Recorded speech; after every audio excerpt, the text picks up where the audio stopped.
But I just raised the issue that this is something we may need to confront at some point. Again, if we can't get an agreement done, we'd prefer to get an agreement done. Another Swedish question, please. Yes. It's your country, I have to. With the Swedish administration today, what was the most important outcome of that meeting? With your administration here? Yes. Oh, first of all, well, again, I told them what I told you. They did a great job of hosting this, and they've been a model ally, really a tremendous addition to NATO. Beyond that, we are cooperating. We have for a long time cooperated on issues of technology and so forth. As an example, Ericsson's a very important company. It's one of the only companies in the world that can compete in 5G and 6G with Huawei, for example.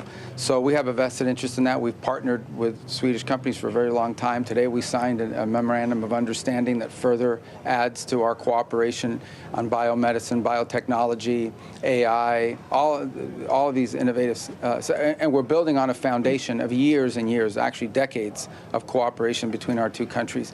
In fact, the first country in Europe that signed on to Pax Silica was Sweden. So we have already sort of a pre-existing relationship when it comes to collaborating on innovation and in technology that just makes it logical to build on. And that's what we worked on today. And that I think is very meaningful, what we signed today, because I just think it's going to give further impetus to what we've already done in the past together. Would you join a call between President Trump and President Ching of Taiwan if that happens?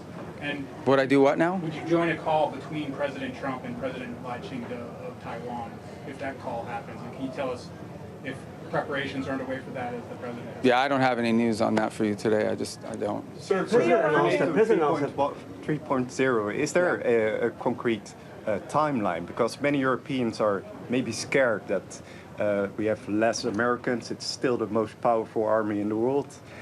So they want to know how much time do we have for this transition? Well, I don't set those timelines, and I'm not going to give you a timeline today other than to say that it's something that needs to happen, you know, and I think there's a growing acknowledgement. And look, I think that's the challenge, okay, and there's not a criticism, it's the challenge. Even though this is a coalition in terms of NATO and even the EU, it's still a collection of individual states who all have different politics and all have different budgets and all have different political considerations. And understanding some of these countries have done a lot already and are doing, you know, well ahead of schedule, and others not as much, you know, and for a variety of reasons. And so that's always the challenge with this, is that it's, at the end, even though it's an alliance, you're dealing with, you know, individual countries who have their own political dynamics at play. And but look, it can't take forever, because ultimately there are decisions we need to make in terms of our own global force posture. Can you talk about the role of Qatar in terms of negotiating an end to the Iran war? There's some reporting today that a Qatari delegation negotiating team is in Tehran coordinating with the U.S. on trying to bring the war to an end. Well, the primary interlocutor on this has been Pakistan, and continues to be, and they've done I think an admirable job, and that's what we continue to work through. Obviously, other countries, you know, have interests, because especially Gulf countries that are, you know, in the middle of all this, may have their own situation going on. We talk to all of them, but I would just say that the primary country we've been working with on all of this is Pakistan, and that remains the case. And it's my understanding he was supposed to go yesterday, but it could be as early as today, that Field Marshal Munir could be traveling there very, very soon. And we're in constant communication with him at the highest levels of our government, are constantly talking to him. The president announced that. Do you think that? Sorry. Do you think that the administration has to respect the 76,000 threshold troops deployment, U.S. troops deployment in Europe, or set by Congress, or do you think you can go below that? Below the 76,000 troops. US Are you asking me a legal question, like of our laws, or no? We need to. The United States has global military commitments. We've made commitments to South Korea, to Japan, to other places as well. We're constantly reevaluating the threat matrix in the world. Where could a conflict emerge? Are we properly postured, and so forth? And so this is always the work. Every Department of War, every Pentagon, over every administration has constantly had to reevaluate these things. And so. You know, we'll continue to reevaluate. That's been an ongoing process. It started from the first day of this administration, and throughout it, in coordination with NATO countries. So none of this is surprising, although, you know, obviously I understand why it creates some, you know, nervousness. But I think there's a broad recognition that there are going to be eventually less U.S. troops in Europe than there has historically been, for a variety of reasons. In fact, there was a surge after for example, the movement of troops from Germany that was announced a week ago. The Germans didn't freak out about it, because they knew it just took us back to the 2022 numbers. And it was, I think, a reduction of less than 11 or 12% of our total presence there. And understand sometimes when these numbers come out, these aren't just people with guns. These are support staff. I mean, there's all kinds of other things. These aren't just fighters, war fighters necessarily. They're all the support that comes with it. So, although they may be in uniform. And so nonetheless, I mean, but that's always going to be an ongoing process. All right, I do have to run, so a couple more. On that So line, any role for NATO to play when it comes to the situation in Cuba? NATO's far from Cuba. I know. Mr. Secretary, We haven't talked about that at all. What do you see as Sweden's role within NATO? Important. I mean, Sweden's been an incredible addition to NATO. Understand, there's a country that basically had to defend itself for a very long time, but it has a robust and mature manufacturing sector, industrial sector, technology sector. So, look, this is not a criticism, so I don't want you guys to read into this as like I'm criticizing some country. But generally, the additions to NATO have been countries that joined because they were in a weak position, and so they joined because they needed the collective strength of an alliance. But when we added the two countries, Sweden being one of them, these are two countries that brought to the table capabilities that NATO didn't used to have, and with whom we've already had long-term defense agreements for a very long time in cooperation.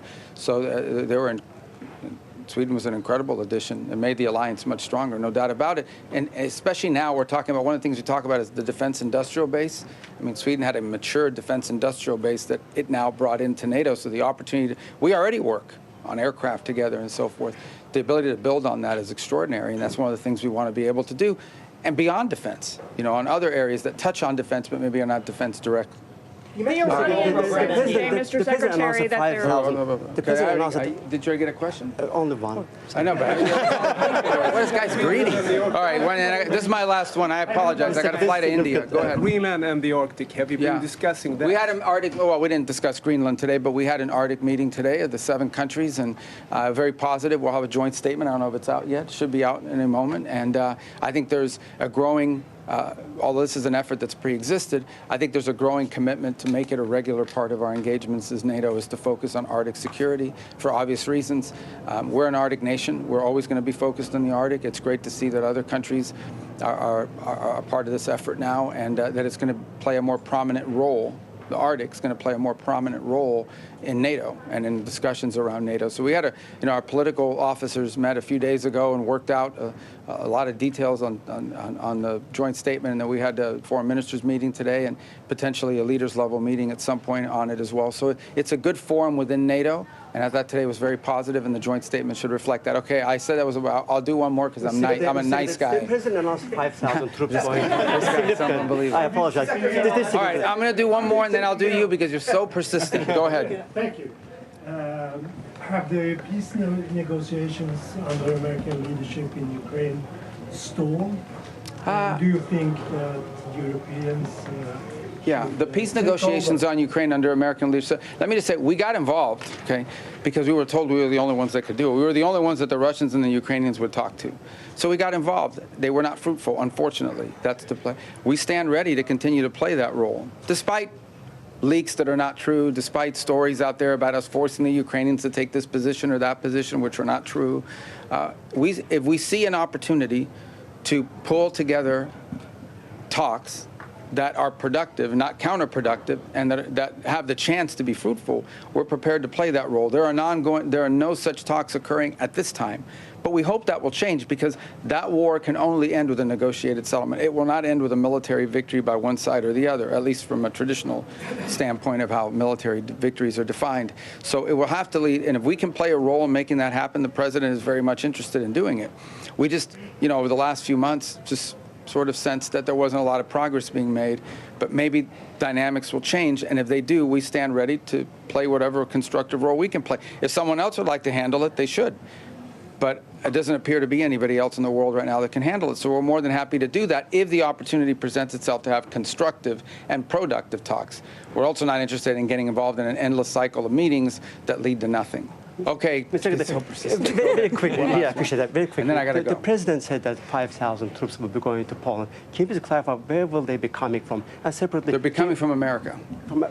They're Americans. Oh, you mean specifically where? I'll leave the details on that to the Department of War to announce how these. 5,000 Yeah, but additional. in fairness, I'll leave it to the Pentagon to tell you the specifics of how logistically that's going to work. That's not my place to answer. Let me ask you something you can respond. Can I get your reaction to recent increasing Russian campaign targeting Baltic countries? Well, it's concerning. I mean, you always worry about escalation, right? You always worry about that. We understand, these countries feel threatened by it, obviously, for obvious reasons. So it's a concerning thing because you always worry that something like that can spark into something bigger. And that's always a possibility. And so we're concerned about it. We're watching it carefully.